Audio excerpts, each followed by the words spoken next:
Benim için de çok güzel bir sürpriz oldu. Aslında ben kimim kısaca onu anlatmak isterim.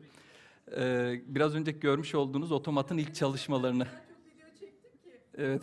Çektim Teşekkür ederiz, sağ olun. 2009 yılıydı. İlk bu makine çalışmalarımıza başladığımız dönemdi. Yurt dışında fuarlara gidip gelirken oradaki uygulamaları görünce dedik ki... Yani böyle bir otomat yapsak, insanlar atıklarını getirip bu otomatlara atsa, karşılığında da belediyenin hizmetlerinden yararlansa. Mesela 5 tane pet şişe attı ve karşılığında bedava parklanma kazanmış olsun. Böylece bir sosyal sorumluluk projesi başlamıştı. 2010 yılıydı yanlış hatırlamıyorsam. İlk defa Aynur Hanım'la da orada tanışmış olduk. Akabinde o dönem çevreyle ilgili böyle güzel çalışmalar, yani bu yeterlilikte değildi işin açıkçası. Ve 2018'de tekrar yeniden işte sıfır atık ve benzeri çalışmalarla yeniden gündeme geldi. Biz de düşündük ki eğer bir davranışı değiştirmek istiyorsak bunun için çocuklardan başlamamız lazım. Yani atıkları yerinde, kaynağında toplayalım ama bunu halka yansıtmamız için öncelikle hedef kitlemiz çocuklar olsun. İstanbul Büyükşehir Belediyesi'nin Atık Yönetim Müdürlüğü bu konuda bir çalışma başlattı. Biz de İstanbul Büyükşehir Belediyesi'nin iştirak şirketleri olarak İSBAK AŞ, Belbim AŞ ve İstaç AŞ olarak böyle bir projeyi hayata geçirdik. 100 adet otomatı okullarımıza montajını gerçekleştirdik. Az önceki videoda gördüğünüz otomatlar aslında bankamatik boyunda. Bu normalde metrolarda ve benzeri yerlerde kullanım için aslında çok uygun değil. O yüzden yan yana 3 tane makine koymak zorunda kaldık. Çünkü günlük oradaki sirkülasyon çok fazla. Tabii aslında burada bu zirvede farkına vardığım ve üstünü de, yani altını da böyle çizdiğim konu, aslında bizim yaptığımız yapı bir depozito sistemi değildi. Bizimkisi bir sosyal sorumluluktu. İnsanlarda bu farkındalığı oluşturmaktı ve buradan bu verileri almak, yani insanların tepkisi nasıl, bunları yerinde görelim, geri dönüşümde bize katkıları ne olacak? Bu kapsamda da güzel bir deneyimimiz oldu. Hatta bu deneyimlerimizi işte Aynur Hanım başta olmak üzere diğer paydaşlarımızla paylaştık. Bundan sonraki süreçte aslında top buradaki değerli katılımcılarımızda. Çünkü depozito İADE sisteminde otomat sadece aslında bir nokta. Asıl burada önemli olan yapı piyasaya sürenler, piyasadan toplayanlar ve bunun kamusal denetimi bunlar. Ben kendi teknik deneyimim kapsamında aslında daha çok makinaların elektronik yazılımsal taraflarında yer alıyorum.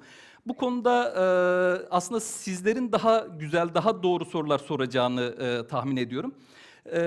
Ve sözü sizlere bırakmak istiyorum. Sizlerden gelecek sorularla misafirlerimizi buluşturmak istiyorum. Buyurun.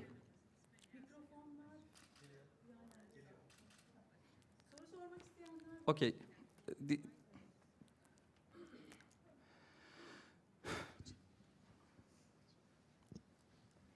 Merhabalar, teşekkür ederim. Temmuz Aydınoğlu, ismim Diyaca Türkiye'yi temsilen katılıyorum. Geri dönüşüm depozito sisteminde sürekli olarak bir piyasaya sürenlerin üyelik ücretinden bahsediliyor.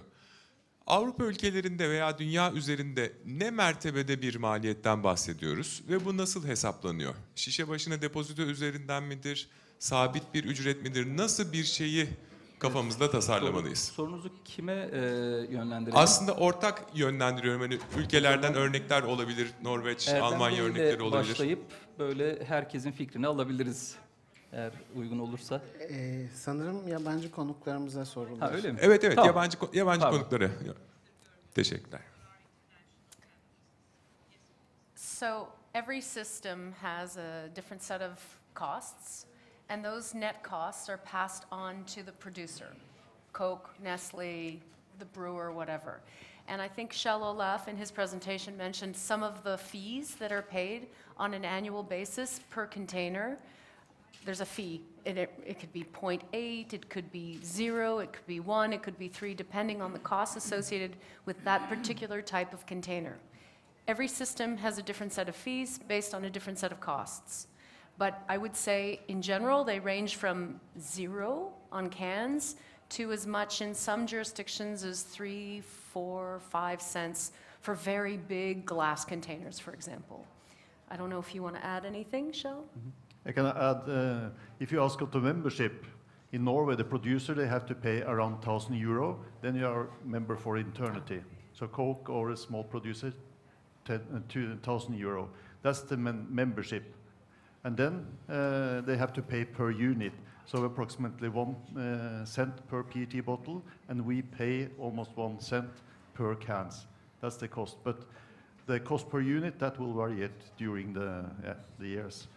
But the fee for become a member, and also they have to pay around 100 euro per can or 200 euro per PET bottle for the approval the first time when they apply for membership or apply for a new product into the system. Okay, thank you. Teşekkürler. Evet, burada bir beyefendi var. Merhabalar, Türkçe mi devam edeyim? Tamamdır. İsmim Serhat Eyboğlu, Gürallar Cam Ambalaj çalışanıyım. Benim sorum Mr. Maldum'a. Norveç bildiğimiz gibi hani yaklaşık 5 milyon nüfusu olan bir ülke. Türkiye'ye baktığımızda 80 milyon. Sizin sisteminiz Norveç'te oldukça çalışır vaziyette, başarılı bir şekilde ilerlediğini söylediniz. Sizce Türkiye'de böyle bir sisteme başlandığında part mı başlanmalı, yoksa tamamen bir Türkiye içerisinde aynı anda tüm bölgelerde başlanabilir mi? Bu süreç başarıyla sonuçlanabilir mi?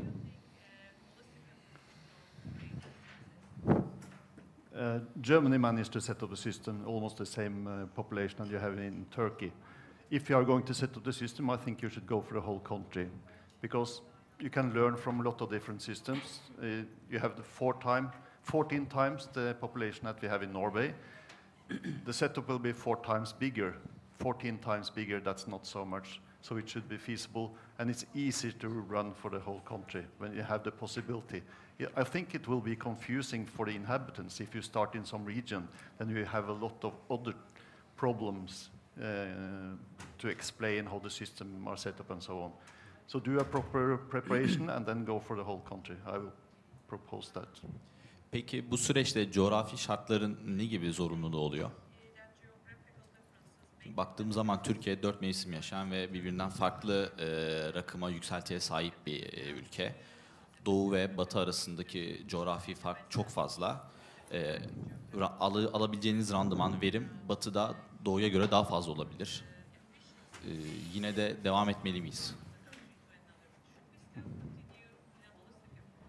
Yeah, I think so, because in Norway we have the same situation. We have the west coast, we have the north, we have the sea. Norway is a long country, 3,500 kilometers long. It's very narrow, and we have few people, so we have a much lower density. So we have to pick up the goods from a rural area. So it's not that big difference. And we have winters, we have 4 seasons, we have very cold winters, and not so hot summers, but so you can have the holistic approach. That's not a problem for the deposit system. Thank you. I think one thing to add there is that deposit systems benefit from economies of scale. You have a certain level of costs for the central administration, and then the bigger, the greater the throughput of containers, which relates to population and consumption, the more efficient it can get. And I can add actually that when you establish for the first time a new system, you need from the structure, from the infrastructure to be simple, but also on the application and the education of the people. So if you have different systems all over the country, which is a very big country, it's going to be very difficult. So it's one system for the whole country is what applies almost everywhere. Yeah. Başka sorusu olan burada bir beyefendi. Merhaba, ben Kürşat. Bu sistemin başarısında eğitimin de çok önemli olduğunu düşünüyorum ben. Hani bunun uygulanması esnasında ülkelerinizde ve değişik şeylerde hem bilgilendirme hem eğitime nasıl destek verildi ve neler yapıldı ve bize de ne önerirsiniz?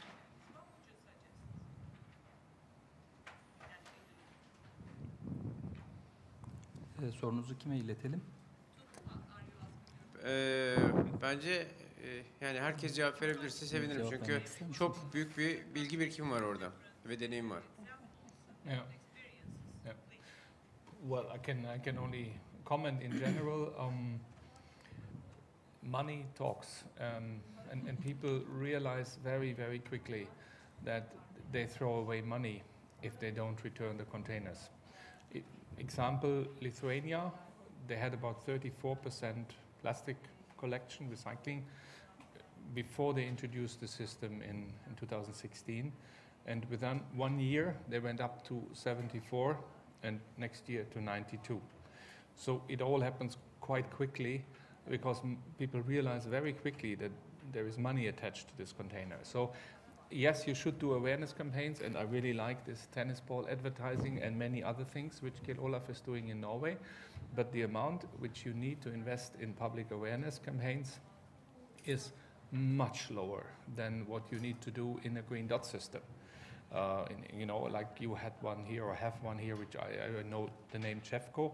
So these kind of systems, they need to do much, much more. I was working for the German green dot system from 1992 to 2000, and we spent 50 million German marks, which is 25 million euro every year in advertising campaigns on TV and radio and so on. And until today, 2019, there is still waste in the wrong bin to the amount up to 40%. And that tells you how difficult it is to educate consumers on a voluntary basis when money is not involved. In a deposit system, again, it's so different that, yes, awareness campaigns should be done, but not to the extent like in other systems. That's my general comment here. Another key point is that it's very important that you identify the price plus the deposit on the shelf so that consumers are aware of the fact that the deposit is separate from the cost of the product at all points in the purchase, on the receipt and on the shelf. And that's very important that you never include the two in one price, so that the consumer is always aware that there is a deposit that they can get back. I think another point is the data. The quality of data provided allows you to tailor any marketing. I mean, Norway, we saw the advert there. You can tell that energy drinks have a lower return rate, and it's young men who typically drink them, so you can target marketing in a way that will appeal to them. So it's the kind of information that helps you to make those sort of decisions. Yeah, I agree with the previous. And also when you have the deposit mark on the containers, then it's easy for people. Money talks, and they experience quickly, okay, I have paid the deposit, I want to get the money back. And it will rise rather quickly in the start. So the job starts when you reach 80, 85, 90% to increase from that point and upward. Then you have to start with the information again, because then you have to get hold of the people that actually don't bother about any systems. So between where you are today and up to 85, 90%, it will go rather quickly, and you don't need a lot of commercial.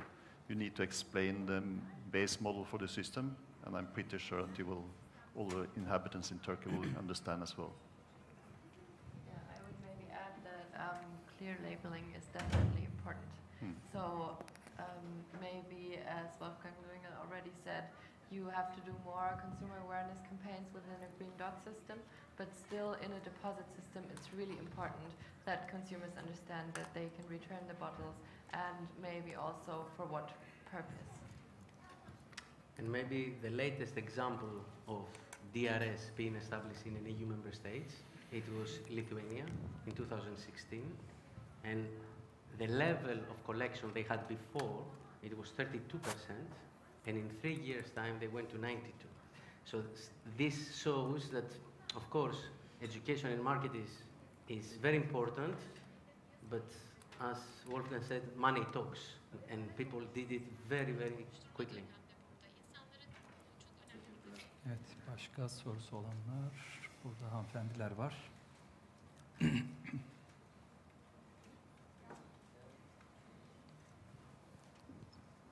Merhaba, Meyve Suyu Endüstrisi Derneği Genel Sekreteri İpek. Aslında Henrietta'ya esas olarak sormak istiyorum. Satışlarda düşüş olduğunu söyledi belli bir dönem, sonra bunlar geri döndü. Bu satışlardaki düşüş, o aradaki zaman firmalar tarafından tamamen absorbe mi edildi? Devlet burada bir destek, teşvik vesaire gibi bir uygulama yaptı mı? Yoksa hani şirketlerin tamamen kendi inisiyatifinde o satış düşüşünü absorbe mi ettiler?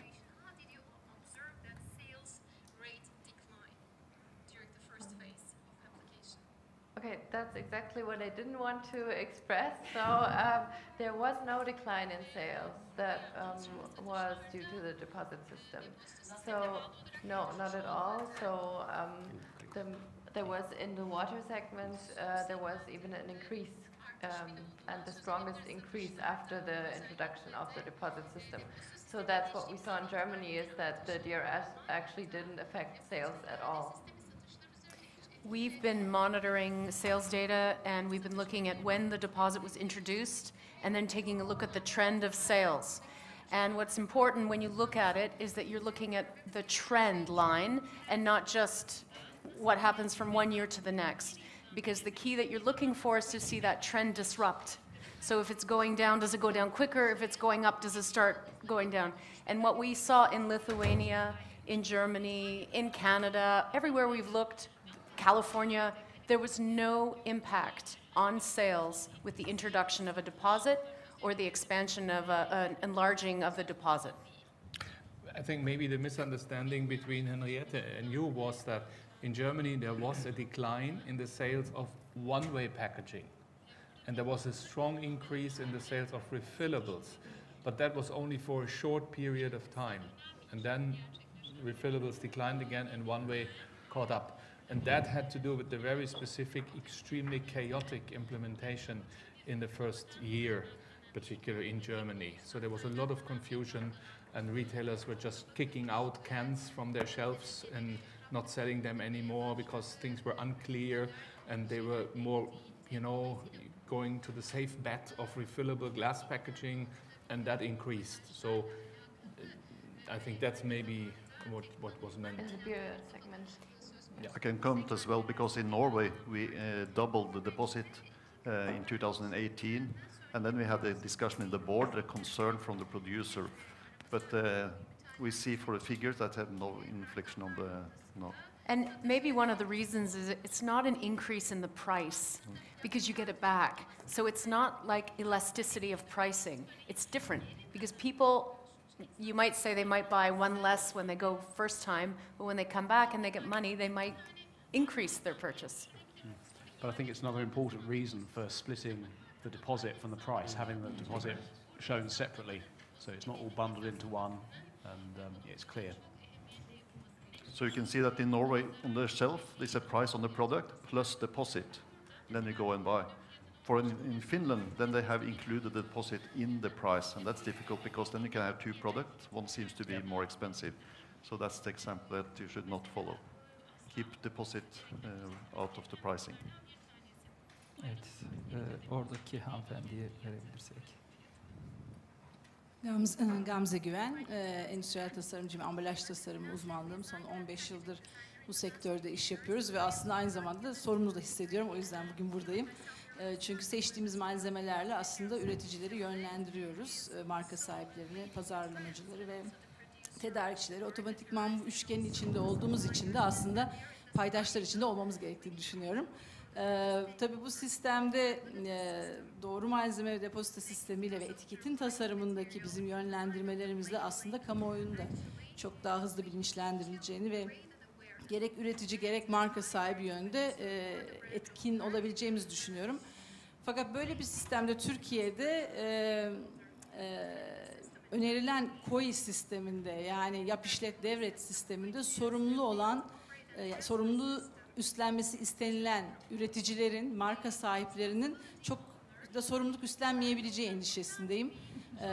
Hollanda'da ve Almanya'daki sistem sanki üreticilerin otomatikman işin içinde olduğu, hatta tasarımcıların da belki içinde olduğu bir sistemin daha çok etkin olabileceğini düşünüyorum.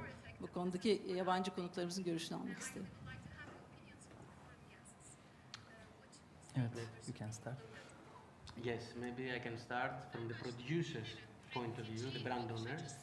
What we have seen in all the countries of Europe that deposit refund system is applied, we have seen a non-governmental one, so it's basically a system that involves the obliged industry. So as I said in my presentation, basically the government, what it does, it sets the objective. The objective is you need to reach this percentage of collection or recycling. They set the target.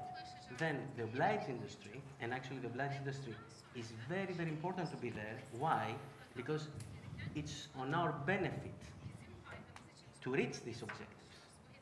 So basically that's the reasoning behind why the obliged industry, which is not only producers, retailers as well, need to be in the system. And I hear indeed you say COI, but I think it's the PPP, the public-private partnership, is something that Turkey might decide to do something different, and that's fair enough. Each country is allowed to decide its own fate. My personal feeling is that when you see examples like Norway, even though it's not indeed population-wise a good comparison, but Germany is really the same population, I think when you see the system working in another country with the same population, let's say Germany, even though the design for us is not the best, the German model, but why to make it more complicated or to involve other design features? My personal feeling is that when you see something working, you can apply it in your own country, and that's my personal opinion. I can comment as well, because in Norway, the producer and importer, they have to become member of Infinitum. They have to sign an agreement, and in this agreement we have an amendment that stated all the regulation regarding the recyclability. And that's easy for them, easy to explain, because they understand we are talking about the collection rate and the yield in the recycling process. If you choose wrong type of glue or label material that inflicts negatively, we won't allow it, and they accept it. And we have done that for 20 years. It's never been a problem, because normally it's possible to find the right type of glue. So we have that experience. And we see now in Norway, when some municipality, they set up a central sorting plant, sort out the PET, and then the recycler said, sorry, you have to buy or pay us to take this material, because it's not actually recyclable, because you choose wrong type of color, wrong type of glue, label material. And then Green Dot in Norway, they also have made a design for recycling guide, so all the packaging producers have to follow this as well. Okay, başka sorusu olan? Pardon, sizi alalım. Merhaba, Hülya Günay ben. Migros'tan katılıyorum. Şunu merak ettim aslında, hep konuşuyoruz. Norveç ve Almanya toplama sistemi arasındaki fark nedir? Tam onu anlamak istiyorum. Bir de sizler öncelikle bu sistemde başlarken örneğin süt ürünleri grubunu dahil ettiniz mi? Türkiye'de içecek sektörü dendiğinde ağırlıklı olarak alkollü ve alkolsüz içecekler dahil ediliyor ve bunun altında da su, maden suyu ve meşrubat grubu var. Süt, ayran gibi içecekler aslında farklı bir kategoride yönetiliyor. Benim de gözlemime göre aslında bu tip ürün, süt içeceğim örneğin daha bir bulaşık bir malzeme olacağı için belki de hariç tutulmasının daha faydalı olacağını düşünüyorum. Sizler bu sistemi kurgularken hani öncelikle hangi gruplarla başladınız? Bir ikinci sorum da özellikle cam toplama sisteminin çok zor olduğunu biz düşünüyoruz. Çünkü manuel toplamalarda özellikle bu nasıl olabilir? Bu konudaki de önerilerinizi bekliyoruz. Çünkü özellikle küçük mağazalarda perakende olarak baktığınızda bunların geri planda depolanmasının ciddi bir alan ihtiyacı var. Bir otomat kullanamayacaksınız. Bunların kırıldığında tekrar bunların güvenlik olarak sayılması, işte raporlanmasında sıkıntılar olabilir. Bu anlamda belki öncelikle PET ve metal grubunda başlanarak daha sonra bir sistem oturduktan sonra belki cama geçilmesi daha uygun olabilir diye düşünüyoruz, ama bu konuda sizlerin de görüşleriniz nelerdir? Onları öğrenmek isterim. Teşekkür ederim. Is it right to assume that Migros is a retailer? Okay. Then, The biggest one. Yeah, okay. I just wanted to make sure that I understand correctly. Okay, then maybe I can take the difference between the German and the Norwegian system from your point of view.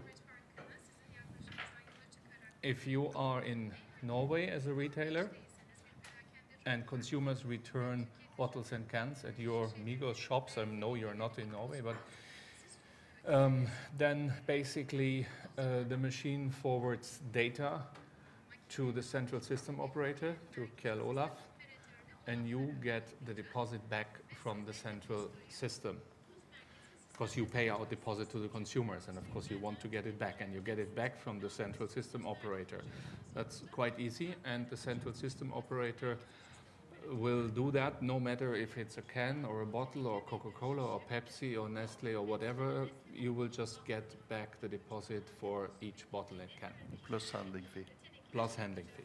If you are, that's the second difference. Okay, but if you are in Germany and you do this, you get back all kinds of bottles from the consumer, you pay out deposit to him.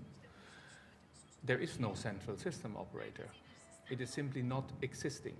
So what you have to do is, you have to write an invoice to Coca-Cola Germany. Today I took back 225 Coca-Cola bottles times 25 cents. Here is my invoice. You have to write an invoice to Pepsi Cola saying today I took back 85 times 25. Today I wrote Schweppes and so on. This is a nightmare for retailers, as you can imagine. And therefore, all retailers have decided to use an external service provider to prepare this invoicing system for them. And that, of course, costs you money because it's a service. And they do this for you. That is the big difference, number one, for you. The second difference is you do not get a handling fee. You do not get a compensation from the system per bottle and can which comes back in your store, simply because there is no central system operator. The third difference is you own the material. So the PET bottles and cans which come back in your store is your ownership, and you can sell them to the global recycling market or whatever you want to do with it. You are a secondary raw material dealer, if you want it or not. So those are the three main differences between Norway and Germany from your point of view. And the other questions, I leave room for the others to answer. Okay. I can comment also because if you look into the handling fee in Norway, that's higher than the value of the empties. So the retailer in Norway get better paid than the retailer in Germany. Regarding dairy products, in Norway, the legislation don't say anything about the product, so you're up to infinitum to take into account or to look into different products. So we allow milk products. For the time being, most of the milk is sold in Tetra Pak, but we see now an increase that the milk producer, they would like to put the product on plastic bottles. We don't allow white PET bottle because you can't separate white PET from clear, but we allow white HDP bottles because you can mechanically separate HDP and PET bottle. So for us, it's okay. And then we often got the question that you have problem with hygienic when you start with the milk, but we have a lot of juice in Norway, concentrate. It's never been a problem. Not so hot summer as you have here. But the main topic is that the frequency for the pickup from the logistics, if you have a big retail store, then we pick up maybe twice a day. So it never get times to stay calm. And then we take it into the plant, we sort it, we bale it, and ship it directly to the recycler. So this so high frequency, so you don't have the hygienic problem if you have an efficient system with efficient logistics. So we allow the milk product, and I think we will see more milk product on plastic bottles also. And the containers are being shipped in bags. So right away, as soon as they go through the machine, they usually end up in a bag. So there, again, there's a hygienic fix. Yeah. And do you want to say something about the glass? Or? Yeah, I can comment, because for the time being, we don't have deposit on glass. We had deposit on refillable glass, but the system for refillable is shut down. We looked into the solution for one-way glass. It's not a problem. There's one big difference, because we see the country that run with glass today, they use a rigid bin in the reverse vending machine, and it's very expensive to have this bin, take it in, empty it, wash it, and then ship it out. So when we looked into a solution, we saw that we can actually use plastic bag. It's not a problem, but then you can't break all the glass. Regarding the manual take-back, especially the pubs, hotel, restaurants, there's also small corner shops. In Norway, we said that if we go for the glass, then we will put the glass together with the cans and PET. The advantage in Norway that the glass is only representing less than 10% of the total sales. So then it's not a problem to commingle a few glass bottles together with can and PET, because then you will support the glass. But of course, if you have a market with very high share of glass, then the bag will be very heavy. So then you have to look into other topic, and then it becomes more expensive with a glass solution. Maybe I can add, because you mentioned we speak about Norway and Germany. Actually, the comparison is Germany, a decentralized system, like Wolfgang explained, with a centralized system, which is mainly Scandinavic. So it's not only Norway. Norway is just today here, but Estonia has the same thing, and I think all the Scandinavic countries. Denmark, Finland, Iceland is centralized versus non-centralized, and actually it's very important the sales of secondary material. So what you collect and you sell to recyclers needs to be the property, that's our opinion, needs to be the property of the central system and not one of the players. So yeah, about the milk and dairy products in Germany, they are not included in the DRS at the moment, and as an environmental organization, we would wish that they were included, because obviously then that would also lead to an increase in collection and recycling rates of the packaging, which is mostly beverage cartons in Germany, and we have uncovered that the recycling rates, the official recycling rates for beverage cartons in Germany are unfortunately not true, and also the collection rate is at 60% at the moment. So it would be significantly higher if it were included in the system. And we have also done our research and have found out that there are no significant hygiene problems, as has been said, and no problems with the collection. And your question concerning glass, so in Germany we have a lot of refillable glass. So the portion of single-use glass is really, really, really low. Basically no small corner shops sell beverages like soft drinks, water and beer in single-use glass, so they don't have to take it back. And refillables are usually taken back in crates.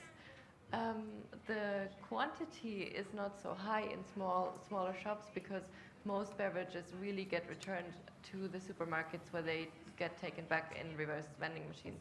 So it's no issue. Evet, başka. Evet, buyurun. Bence camları da dahil etmemiz gerekiyor Hülya Hanım. Çünkü toplamın içinde çok önemli bir yekün tutuyor.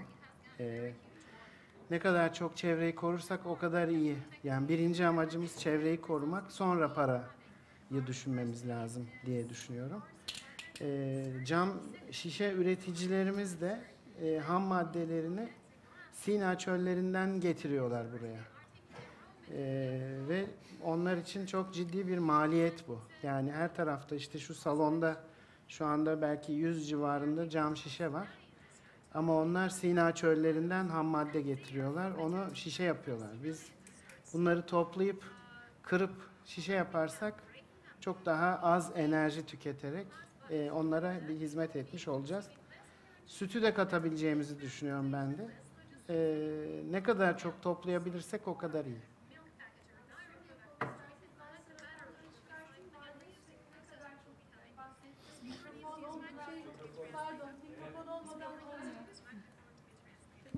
Ben isterseniz dediğim gibi rakamlarımızı çıkaralım.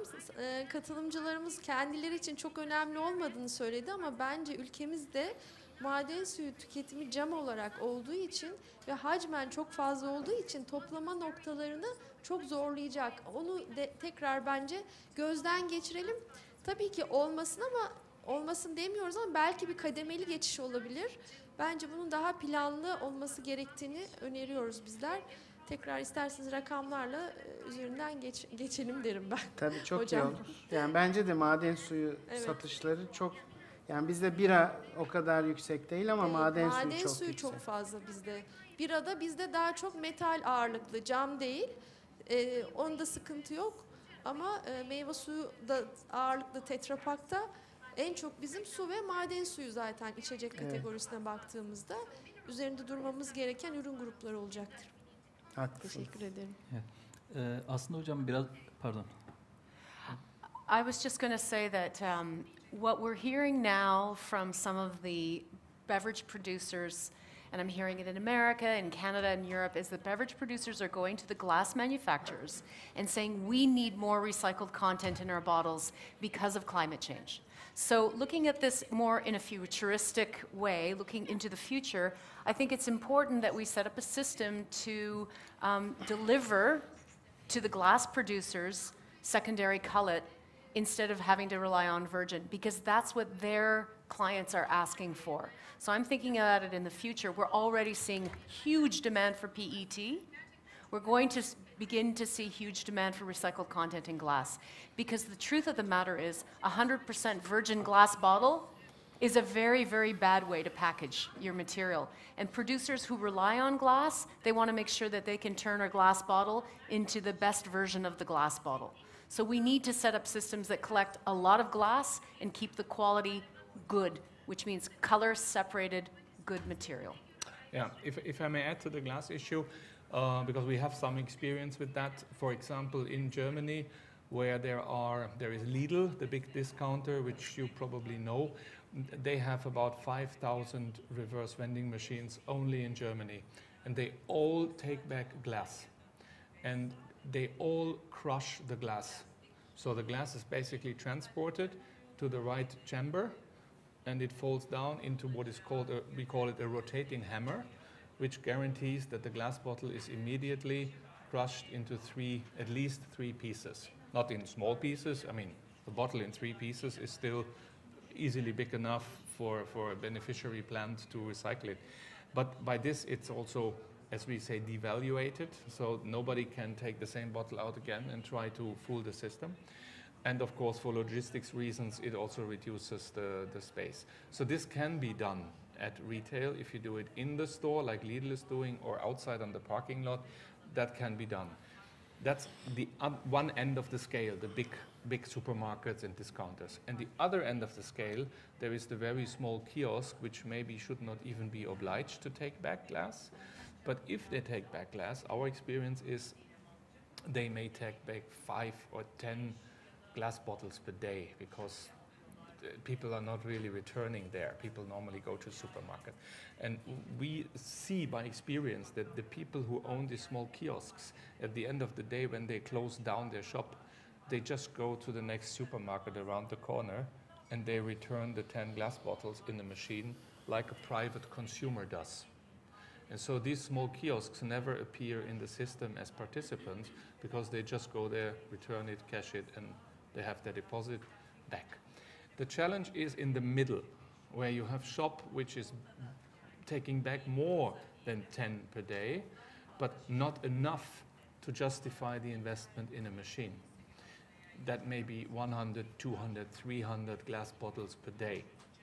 And here you have to find solutions, and the solutions are very often bag solutions, where not more than 50 or 60 bottles in a bag are allowed, and then they are in the back of the store and they are taken back with the reverse logistics with the company which delivers the full goods. But I agree with you, glass is the most tricky part. Yeah, absolutely, and you have to think it through very carefully. All I want to say is there are solutions for this. Evet, beyefendi buraya geçmişti de bir cevap sorusunu alalım. Buyurun. Merhabalar, Osman Kaytan Aget'ten ben. Öncelikle bu etkinliği düzenleyen TÜÇEM'e teşekkür ediyorum. Ve katılımcılara da ayrıca teşekkürler. Tabii ben bakınca sizleri çok ciddi bilgi birikimi görüyorum. Türkiye'de de bununla alakalı çalışmalar yapıyoruz ama tabii sıfırdan bir şey yapmıyoruz. Daha önce belki 30-40 sene önce başlamış modeller var. Bu modellerden hareket edeceğiz. Benim sorum, çok fazla yorum yapmadan,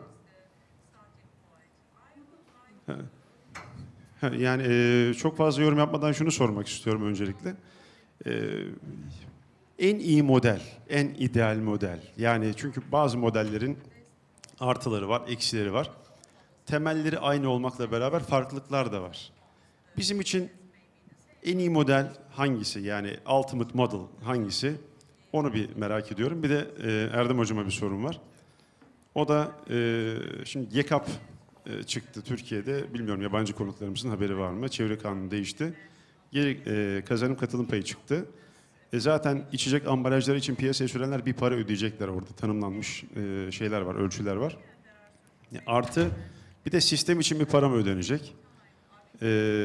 Yani bunu bir açıklamamız, netliğe kavuşturmamız lazım. Çünkü piyasaya sürenlerin kafası bu konuda karışık. Onu da söylemiş olayım. Teşekkür ederim. Başka sorularım var ama yani bu kadar sormakla iktifa edeyim. Teşekkürler.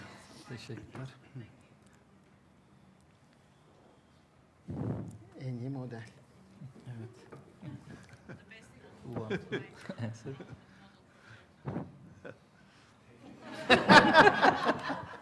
The only thing That's Norwegian one. there is one thing I dare to say, and that is go for a centralized system operator and not for a decentralized system like we have it in Germany, because that is clearly going against transparency and drives costs on different levels. So a centralized system operator is, in my opinion, always better than a decentralized system. Yeah. That's something I can in all confidence say. The rest, as I mentioned to my presentation, is you need to discuss. Bir şey ekleyebilir miyim soruya? Yani şunu soruyorum aslında. En iyi ülke modeli, yani ülke ismi verebilir misiniz? Şimdi farklı ülkelerden geliyorsunuz ama diğer ülkelerin sistemlerini de biliyorsunuz. Dolayısıyla hangi ülkenin sistemi ideal? Hani nüfus farklı, demografi farklılıkları vesaire olabilir. Ona rağmen en iyi işleyen sistem dünyada şudur dediğiniz bir ülke var mı? Norveç sistemi. I can give some other comments because when we started the operation in 1999, we didn't own the sorting plant. We bought the services from a private company. And there was referred to Finland. They have decided to have administration. They are 14 people. We are 13 people in the administration in Infintum. It's more or less the same. Then we have decided to say, okay, the sorting plant and the baling and the control of the material, we think that's very key issue for the Infintum. So therefore, we decided to take it in-house. But in Finland, they do it by third party. The logistic is the same in Norway and Finland. We buy the service from the market, from the operators that's already there, from the retailer and other transporters.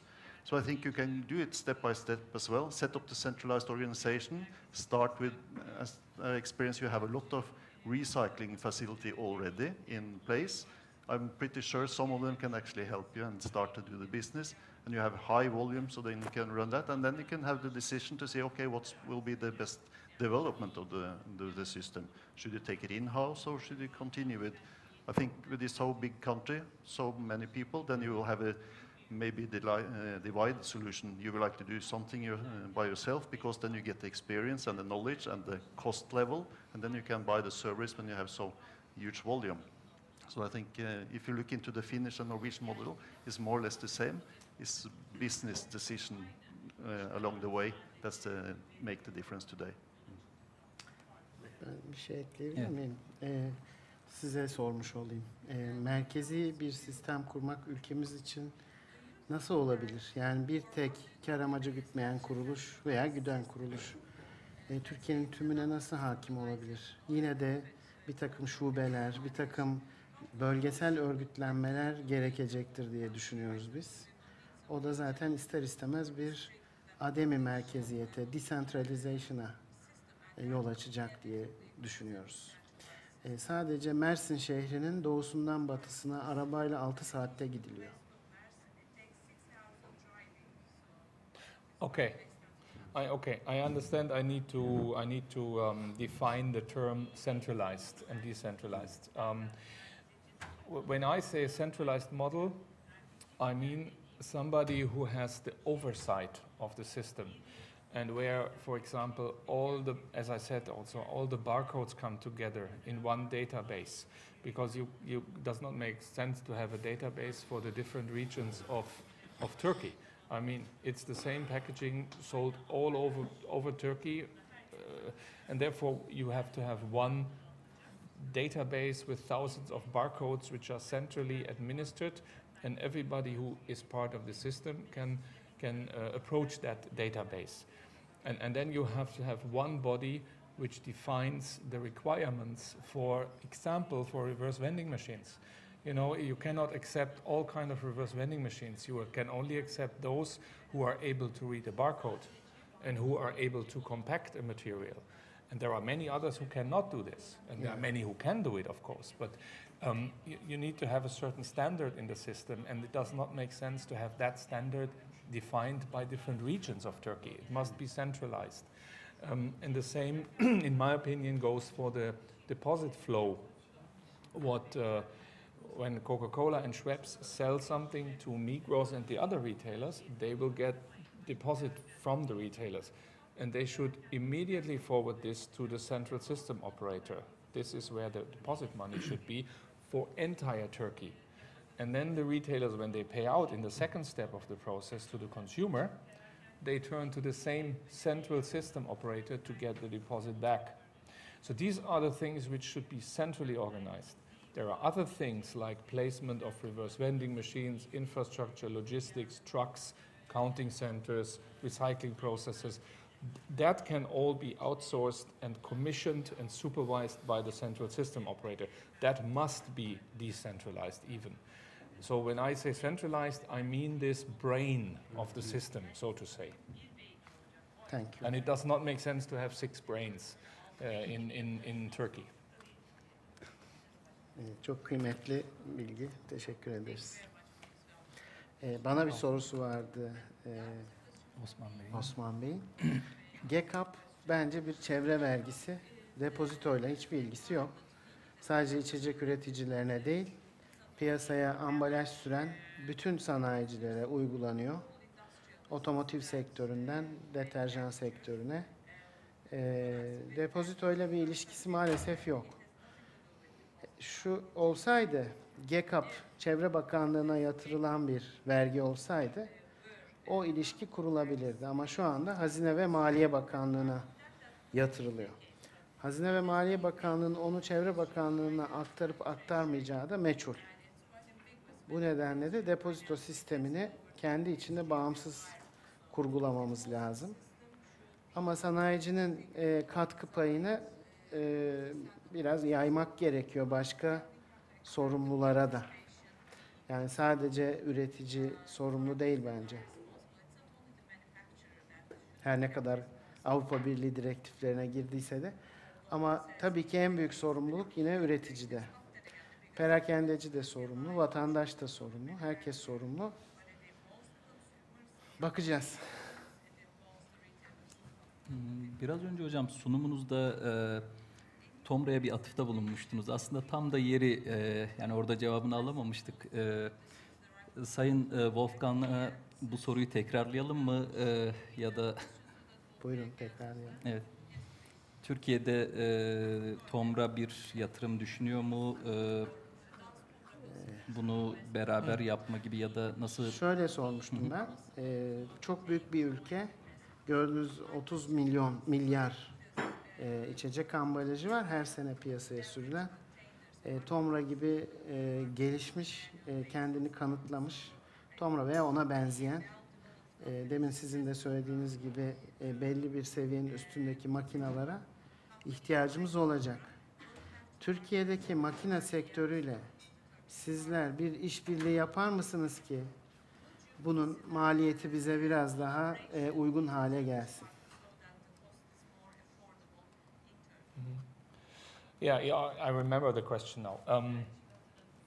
First of all, I think it's fair to say that we are not the only company. Yes, we are the biggest. And to give you an idea, we have on global level about 110,000 reverse vending machines in the world in those countries which have deposit systems. This is 110,000 everybody, including our competitors. And the TOMRA portion of this is around 70,000. So we are the dominant player, yes, but there is still 1/3 in the market, which is other competitors, to make that clear.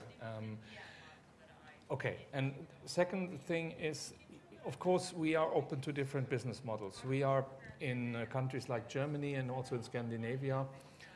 We are just doing sales and service. The classical model, sales and service. We sell to Migros, Aldi, Lidl, we sell our machines and we service them with a service contract. It's like selling a car with service. In Lithuania, we are basically providing the infrastructure, the machines, for free to all retailers in the country, which is about 1,000 machines. Lithuania is not so big with 3 million people. So the system operator made a call for tender and asked who is willing to provide the machines for free and to shoulder the investment up front. And then we won that call for tender, and now we are getting compensated on a so-called throughput fee, which means every bottle, every can which goes to the machine, we get something between 1 and 2 cents back. And so over a long period of time, our investment, which we did, is compensated. In Australia, we go one step further, not because we want it, because the government in New South Wales, which is the area around Sydney, has made a different decision. They wanted things in one hand. They call it network operator and made a call for tender, not only like in Lithuania for the placement of the machines, but also for the logistics afterwards. So we have to drive there with trucks to the machines, pick up everything, sort it if necessary, and forward it to recycling, and even own the material in this part of the world.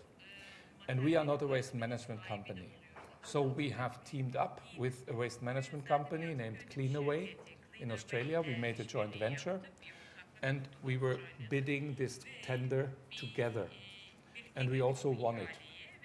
So we are, it's fair to say we are experienced to live and operate in different business models.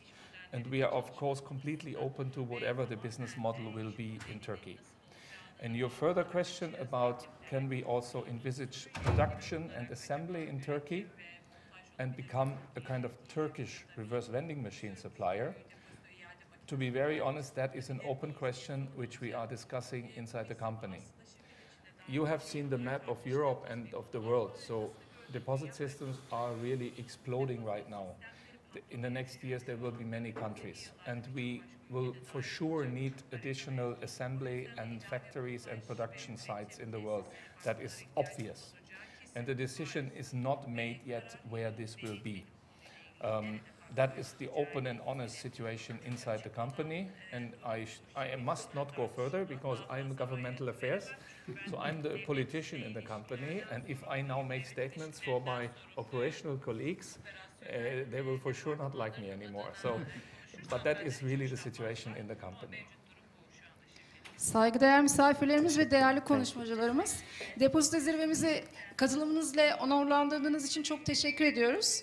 Daha güzel ve daha temiz bir çevre için doğanın doktoru biz olmalıyız. Ve bu bilinci çevremizdeki küçük büyük herkese aşılamak için çok fazla çalışmalıyız diyerek kapanış konuşmasını yapmak üzere TÜÇEM Derneği Başkanı Sayın Aynur Acar'ı ve Rilop CEO'su Sayın Clarissa Moravska Hanım'a mikrofonu bırakıyorum. Evet, Clarissa birlikte konuşacağız. TÜÇEM ve Rilop olarak birlikte konuşacağız. Birlikte veda edeceğiz. Bu saate kadar burada kaldığınız için çok teşekkür ediyoruz. Yani biliyoruz ki herkesin bunlara ihtiyacı vardı, bu bilgilere ihtiyacı vardı ve çok da faydalandığınızı ümit ediyoruz. Katılım sağladığınız için, bizi onurlandırdığınız için çok teşekkür ediyoruz. Ve konuşmacılarımıza da bu saate kadar kaldılar, büyük bir sabırla sorularımızı yanıtladılar. Bizim kafamızdaki soru işaretlerini gidermeye çalıştılar. Çok teşekkür ediyorum. So again, thank you on behalf of Reloop. We are honored to be here, and we think that this is an incredible assembly of experts in the field. Please tap into this expertise. Please tap into it through Reloop. We are connected to all these people. We can get you the information. We can get you the solutions for the context that is Turkey. You are a unique country. You have your unique characteristics. We can design a best-in-class system in Turkey, and you can be the leaders in the world. Maybe next to Shell, Olaf. So thank you very much. And thank you, Anur.